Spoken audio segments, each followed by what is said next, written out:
when you came here and you were trying to find some data to make a decision about is it it's good to buy something or not, is it good to enter the market, so at which what kind of indications you were trying to find out to make a decision about the purchase? I just wanted comparables. Very basic. So as a consumer, when I was looking to rent an apartment here, when I first arrived, I wanted to know how much it costs to rent an apartment in this area, in this building. Did not exist. Data just at all did not exist. Then when I went to look for an apartment, the agent was citing a price and a certain particular number of checks, which was at that time one check. And I asked her, I said, what is the comparables in the building? And she looked at me with a very blank face, not understanding what the word comparable meant. So I was just looking for very, very basic data, did not exist. And I was just thinking, well, how do people transact here? They're just going by pure opinion and just face value of what is being told to them by the owners or the real estate agents. And for me, that was not acceptable. Okay, and right now we are in the market that was quite active for the last few years, yeah. And let's say there is a client that is asking the agent to provide him some data about what is happening on the market. So what do you think the agent should provide to the client to help him to make a right decision about the purchase, to buy or not to buy? So this is really, really important. And there's various tools out there for the agents so number one, creating a comparative market analysis report. So you want to look at the particular unit that they're buying within a building, within an area. So you want to see what has sold in that building, exactly like the unit. So let's say a 2-bedroom that they're looking for based on the views that they have as well. What is the like for like that has sold over the last 6 months? In Dubai, especially today, look at only the last 6 months. You don't want to look at what happened last year this time because that comparable will be outdated. Even the last 3 months. And then at the same time, it's nice to look at other comparable buildings in the surrounding area with the similar type of view to see what they're selling for. You want to collate all this data for your client, and you want to obviously give them the best advice as far as the value of that unit that they're currently asking for, what you as an agent would advise them to offer for the offer price, and where you think that unit can appreciate in the next year, looking at the data. As well, help us to come up with this number. So obviously clients are asking agents, what do you think will be appreciation over there? So based on the data, like I have analysis of the last 6 months, how would you advise approach this question when the client is asking, like, what do you think will be for how much it will appreciate or not appreciate? So for appreciation, that's a different set of data to look at. So, and it goes by area, honestly. So let's say Dubai Marina. So what I would do is I would look at a building, look at that type of unit in the building, and look at how it has appreciated over the last, let's say, 3-5 years here in Dubai. And I will look at that trend. Then I will look at Dubai Marina trend overall. So, and you have the various different data platforms where you can do this on. I personally use Readin because it's the most comprehensive one. So if you go on Readin, for example, you can track Dubai Marina. You'll have a line there, and then you can pick your building. So let's say Princess Tower.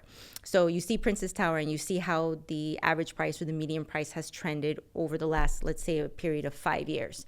This is the type of information that I would be sharing with the client. And I would literally bring my laptop to a meeting with the client so that they can see in real time the data themselves with their own eyes, as well as if they have any questions that I might not have pulled within the data, I would be able to show them as well.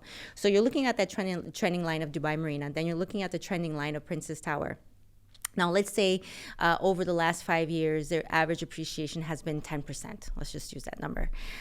What I would then say is then I would then look at the supply coming into Dubai Marina. Currently, today, there's 6,000 units under construction. So very, very minor because there's no more plots available in Dubai Marina. So in theory, the values should retain because you're not going to have a lot of supply coming into the area. And it is still a very popular area for residents and tourists.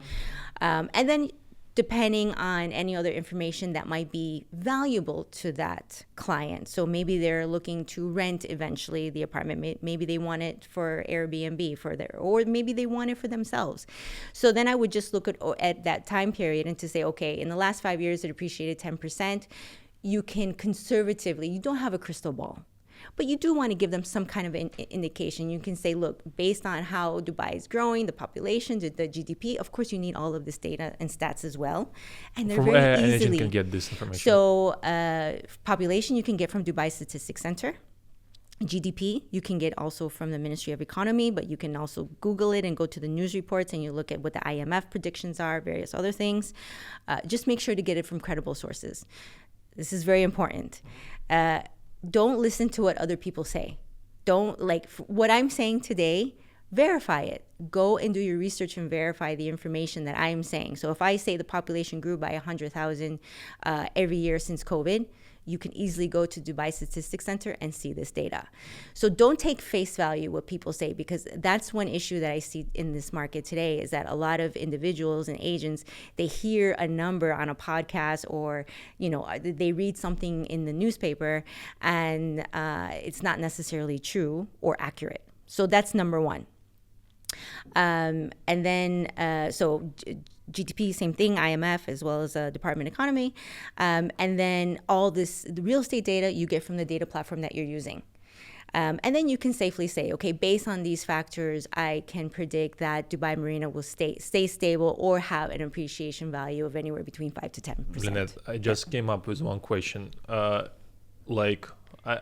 just now understood that in case if I'm working with some fund and I'm trying to sell a big asset, it's really useful to have a person who knows the data that well.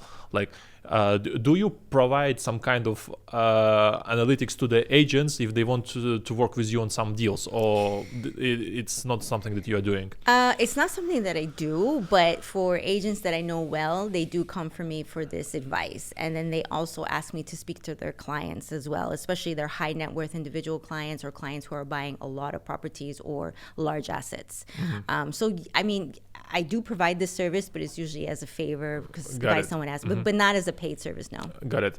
And what could be some red flags that you are trying to find to see that maybe the market will slow down, or maybe there will be some issues in the future, if there are any that you can consider?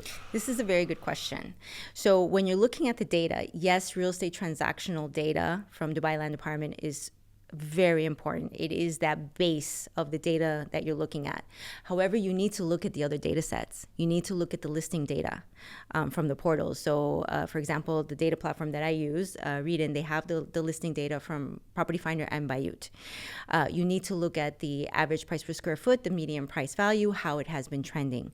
Because in the transactional data that you're seeing from the Dubai Land Department, there's a 4 to 6 month lag of what is actually really happening in the market today. Oh, wow. Yes, because today, when you are negotiating a deal as a real estate agent, it takes anywhere between, if there's a mortgage, about 3 to 4 months to close. Then once it closes, it goes into the transactional data. And then by the time you look at that transactional data, it's another month after that. Yeah. So I say a 4 to 6 month lag. And this is really important. 4 to 6. I thought 46. No, 4 to 6 months lag. Yeah. 6, yeah. Now, what I always say to real estate agents is that you guys, real estate agents, are sitting on a pot of gold of the real estate data that they have at their brokerage, at their company, because this is the real time data of what is actually happening on the streets today. So, when we come out with our reports, there is a lag, which is why I look at the listing data. I also look at days on market. I look at the supply data. I look at GDP. I look at population growth. I look at everything. So it's not just the Dubai Land Department transaction data. It's a lot of data sets that you need to look for to see if there's any flags, whether they're green flags or red flags. And this is very important because if you just look at the transaction data today, for example, you're like, oh, the market is doing great, it's growing, there's no signs. But that's not the truth. We there are some red flags or signs if you look at the other data sets to say, wait a minute, there is going to be a change. There's going to be a shift in the market. Probably will happen by the end of this year, next year, and you're going to start to see a very different dynamic than what we're used to seeing in the data today. Now, if you speak to the real estate agents today and you ask them the question, how's the market doing? They're going to tell you a few things. They're going to tell you luxury market is dead. They're going to tell you that it's shifted from a seller's market to a buyer's market. They're going to tell you that listings are sitting on the market longer than before. Now, if you look at the data, last year, it was 30 days on market. Q1, it was close to 90 days. Today, when I pull the numbers to start the Q2 report, we're looking at 90 days plus. So if you speak to the real estate agents, they have the most accurate real-time data. Then you tie that into the other data, as I just mentioned. And this is how you should be looking at the data to be educated on what is happening in the market. And supply, and I know people are probably tired of hearing about supply, but the off-plan supply, but this is a huge factor that's going to cause a shift and change in dynamic in the market.